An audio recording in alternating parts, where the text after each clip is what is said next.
गर्भावस्था या प्रेगनेंसी एक बहुत ही ब्यूटीफुल जर्नी है, बहुत ही खूबसूरत यात्रा है। इस दौरान क्या योग करना चाहिए या नहीं करना चाहिए?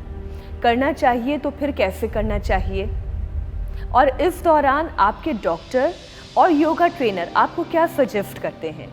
इन सभी चीज़ों का एक छोटा सा संकलन मैं लेकर आई हूँ आप लोगों के लिए। सूक्ष्म व्यायाम।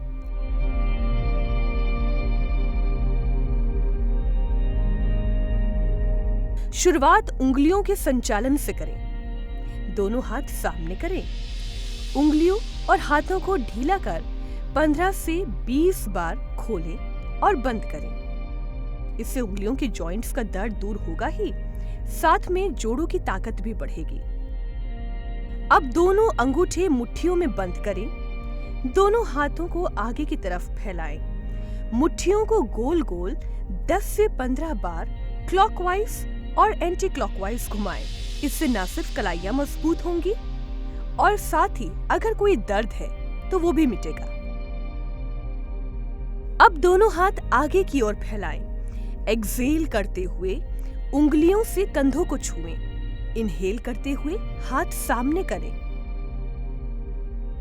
अब ठीक इसी तरह दोनों हाथों को बगल में फैलाकर दोनों हाथों की उंगलियों से कंधों को छुएं और फिर वापस ले आएं। इससे हाथ मजबूत होंगे, कोहनियों की जॉइंट्स यानी एल्बो जॉइंट्स फ्लेक्सिबल होंगे।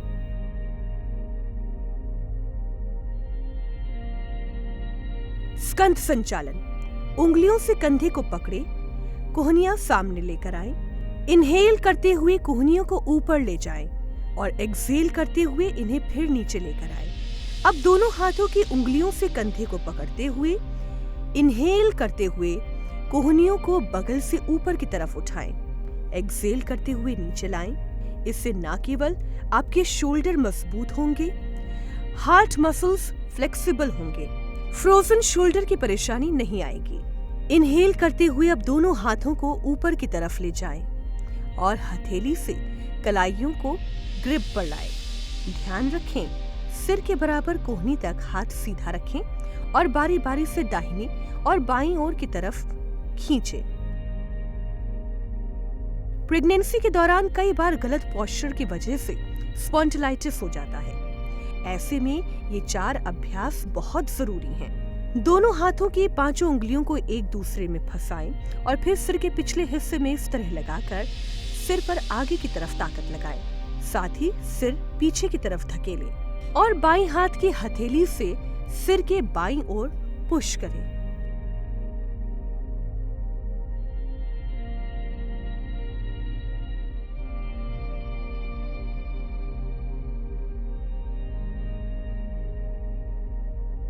अब आखिर में ललाट पर दोनों हाथों को इस तरह मोड़कर दबाव बनाएं और आगे की तरफ बराबर फोर्स अप्लाई करें। याद रखिए, इस दौरान गहरी सांस भरें और छोड़ें।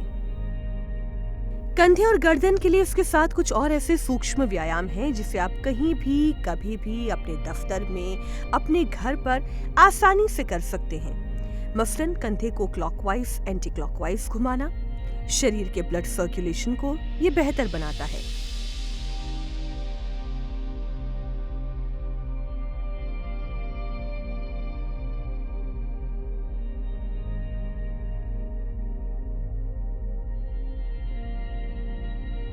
इस तरह गर्दन को सांस लेते हुए कंधे की तरफ घुमाना और सांस छोड़ते हुए वापस लाना, गर्दन को क्लॉकवाइज और एंटी क्लॉकवाइज घुमाना कभी भी आपको सर्वाइकल स्पॉन्डिलाइटिस की परेशानी नहीं होने देगा।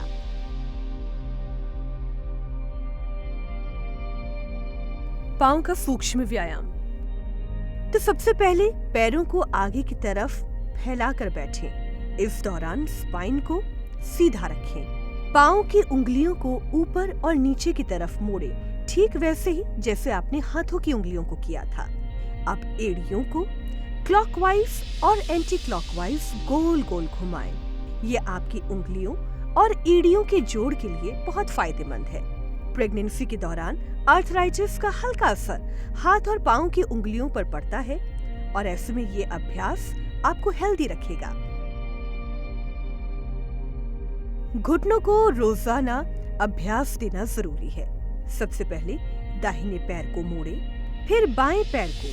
इससे नीज जॉइंट एक्टिव रहते हैं। आपके लिए ये जानना जरूरी है कि शरीर में नी जॉइंट सबसे कॉम्प्लेक्स और बड़ा है, इसलिए प्रेगनेंसी में भी रेगुलर वॉकिंग को इम्पोर्टेंट कैटेगरी में रखा जाता है।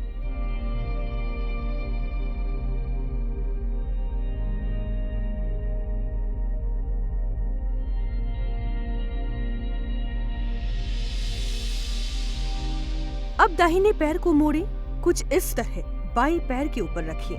आराम आराम से दाहिने पैर के घुटने को ऊपर उठाते हुए चेस्ट तक लाएं। जितना आप कंफर्टेबल हो उतना ही करें, ज्यादा फोर्स ना लगाएं। दोनों पांव से रिपीट करें। प्रेगनेंसी के दौरान पेल्विक एरिया का एक्टिव रहना बहुत जरूरी है, खास तौर पर जिस तरह से सिजेरियन डिलीवरी के मामले बढ़े हैं। प्रेगनेंसी के दौरान बटरफ्लाई यानी तितली आसन जरूर करें, बहुत आसान है। दोनों पैरों को जितना हो सके मोड़ें, दोनों तलवों को आपस में सटाएं और हल्के हल्के घुटने को ऊपर और नीचे लाएं, ठीक वैसे ही जैसे बटरफ्लाई अपने पंखों को हिलाती है। और डीप ब्रीदिंग करें।